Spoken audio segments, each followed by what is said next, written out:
Halo everyone, perkenalkan nama saya Farel Pizon, NPM 2241-1207 dari kelas manajemen 22C. Di sini saya akan menjelaskan fungsi MSDM sebagai strategic partner organisasi, analisis dan perancangan pekerjaan. Kualitas organisasi atau lembaga biasanya dapat dilihat dari kuantitas dan kualitas produk yang berupa barang atau jasa.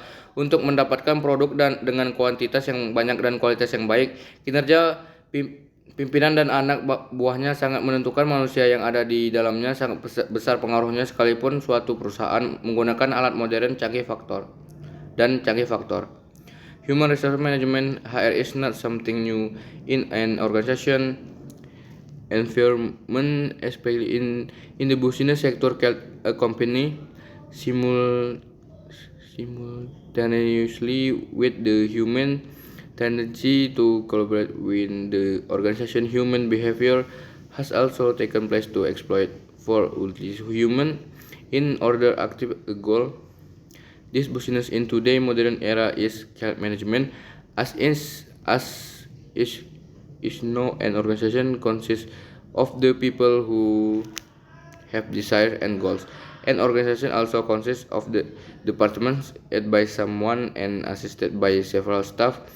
Therefore, so that everyone in the organization can understand their duties and obligation, it is necessary to create a work direction. Job management in activity to determine jobs and people who are suitable to do that job. Job analysis is a reference for an organization to determine the jobs and people need. The people is that with a job analysis, a member the organization can understand what their right in obligation are. Definisi analisis pekerjaan. Analisis pekerjaan terdiri atas dua kata, analisis dan pekerjaan. Analisis berarti sifat uraian, penguraian atau kepuasan, sedangkan pekerjaan adalah barang yang dilakukan, diperbuat dan dikerjakan dan sebagainya. Tugas, kewajiban, hasil bekerja atau perbuatan. Jadi analisis pekerjaan merupakan proses kajian dan pengumpulan informasi secara sistematis dan menyeluruh mengenai tugas, kewajiban dan tanggung jawab yang dituntut untuk semua karyawan dalam suatu organisasi, perusahaan atau sekolah. Berdasarkan informasi yang tersebut akan dapat ditentukan persyaratan-persyaratan yang harus dimiliki seseorang untuk dapat mengerjakan suatu pekerjaan.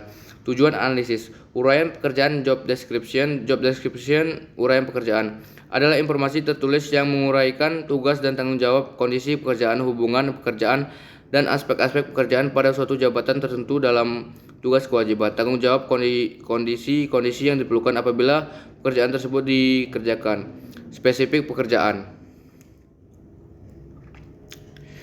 Spesifik pekerjaan adalah suatu uraian tertulis tentang latar belakang, penilaian, pengalaman, kemampuan, dan kompetensi atau hal-hal lain yang berhubungan dengan pekerjaan, jabatan, job tertentu sehingga dapat berfungsi dengan efektif. Secara umum, urutan dari deskripsi pekerjaan memuat bagian yang mencakup: 1. Identifikasi pekerjaan, 2. Uraian singkat tentang pekerjaan, 3. Tugas-tugas yang dilaksanakan, 4. Tanggung jawab pekerjaan, 5. Wewenang atas pekerjaan, 6. Hubungan dengan pekerjaan lain, 7. Bahan dan peralatan yang dibutuhkan, konteks pekerjaan, 8. Konteks pekerjaan. Analisis pekerjaan. Perencanaan analisis pekerjaan akan terbentuk melalui berbagai tahapan dan ketersediaan informasi yang lengkap, serta memilih metode dan teknik tepat berdasarkan pada tujuan yang dimiliki oleh setiap organisasinya. Oleh karena itu, perlu dilakukan prosedur yang benar di dalam melaksanaannya. Adapun proses analisis pekerjaan disebut adalah merencanakan analisis pekerjaan. Sebagai langkah awal yang penting dilakukan analisis pekerjaan adalah perencanaan, di mana kegiatan ini dilakukan sebelum pengumpulan informasi dari berbagai sumber. Pada tahap ini, analisis pekerjaan membentuk: 1. Tujuan analisis pekerjaan, mempelajari misi, visi, dan tujuan dari perusahaan. 2. Dan memastikan ketersediaan informasi sebagai untuk menentukan analisis pekerjaan. Mempersiapkan analisis pekerjaan. Tugas para analisis menentukan jenis informasi yang dibutuhkan dan menentukan metode dan teknik analisis pekerjaan. Pada tahap ini dilakukan pengidentifikasian tugas-tugas dalam pekerjaan. Untuk mengetahui karakter pekerja tersebut, jenis pekerjaan yang dianalisis mulai dari unit-unit satuan tugas terkecil sampai pekerjaan pada seluruh organisasi.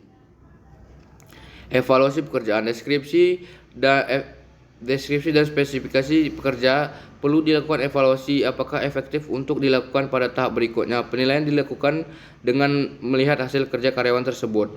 Manfaat analisis pekerjaan. 1. Perencanaan pekerjaan menghasilkan pekerjaan yang efektif dan efisien. 2. Perencanaan sumber daya manusia untuk menentukan jumlah tugas sumber daya manusia. 3. Sebagai pedoman untuk merekrut dan menyeleksi dan menetapkan SDM dalam perusahaan. 4. Pengembangan sumber daya manusia. Manusia sebagai dasar pendidikan pengembangan karyawan melalui pendidikan dan pelatihan. 5. Penilaian kerja. Untuk menetapkan prestasi kerja karyawan dan memberikan penghargaan bagi karyawan yang bekerja efektif dan sebagainya. Rancangan pekerjaan. Rancangan pekerjaan adalah suatu proses yang diciptakan untuk dapat mengidentifikasi suatu pekerjaan tujuan efisien dan efektif. Rancangan 12 pekerjaan bertujuan untuk mempermudah menjelaskan suatu pekerjaan. Rancangan pekerjaan yang baik akan menghasilkan tugas-tugas yang diselesaikan secara efisien dan efektif. Merancang suatu pekerjaan yang efektif merupakan suatu tugas yang sangat rumit. Kesulitan akan diperoleh karena harus menyesuaikannya dengan peralatan karakteristik personalia. Dan waktu yang dibutuhkannya. Merancang pekerjaan meliputi banyak faktor yang mempengaruhi antara lain 1. Perubahan teknologi. 2. Spesialisasi pekerjaan. 3. Tuntutan serikat pekerja. 4. Kemampuan karyawan yang ada sekeras. 5. Tersedianya calon karyawan yang ada. 6. Kesenjangan pengetahuan dan kemampuan antara karyawan. 7. Kebutuhan psikologis dan sosial dari pekerjaan. Karakter inti pekerjaan. Karakteristik pekerjaan adalah sebuah pendekatan dalam merancang pekerjaan yang menunjukkan bagaimana pekerjaan dideskripsikan ke dalam 5 dimensi, yaitu keanekaragaman keterampilan identitas tugas, arti tugas, otonomi dari dan umpan balik. Ada 5 ciri-ciri intrinsik pekerjaan yang memperlihatkan kaitannya dengan kepuasan kerja untuk berbagai macam pekerjaan.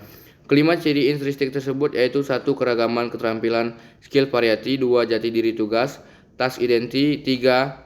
Tugas yang penting, task significance. 4. Otonomi. 5. Umpan balik. Faktor-faktor yang mempengaruhi perancangan pekerjaan. 1.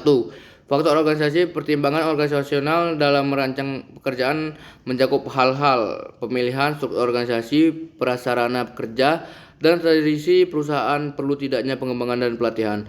2. Faktor lingkup menjadi seorang analis rancangan bangun yang harus mampu dan tanggap atas tuntutan kelestarian lingkungan sekitar. Paling tidak kita harus juga melibatkan dan menciptakan hubungan yang baik dengan daerah sekitar. 3. Faktor keperilakuan, keleluasaan seorang dalam melaksanakan tugas dan tanggung jawab pekerjaannya akan berdampak berbeda. Mungkin itu saja yang dapat saya sampaikan. Saya akhiri. Wassalamualaikum warahmatullahi wabarakatuh.